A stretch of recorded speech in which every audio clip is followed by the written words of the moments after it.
નમસ્કાર, આપ જોઈ રહ્યા છો નેશન પ્લસ ન્યૂઝ. હું છું હિરલ આપની સાથે. ભાવનગરના નિર્મળનગર વિસ્તારમાં કાયદો અને વ્યવસ્થાના લીરે લીરા ઉડાવતી એક ઘટના સામે આવી છે.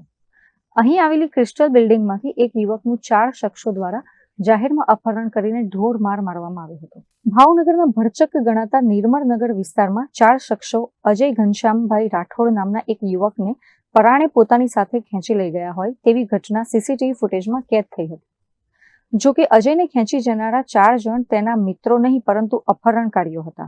4 જણે અજયનું અપહરણ કરીને શહેરની બહાર બાવળની કાંઠમાં લઈ જઈને નિર્દયતાપૂર્વક માર માર્યો હતો, જેથી અજય રાઠોડ ગંભીર રીતે ઇજાગ્રસ્ત થયો હતો. સીસીટીવી ફૂટેજના આધારે 4 આરોપીઓની ઓળખ જયસુખ, ભરત, નરેશ અને જયદીપ પરમાર તરીકે થઈ છે.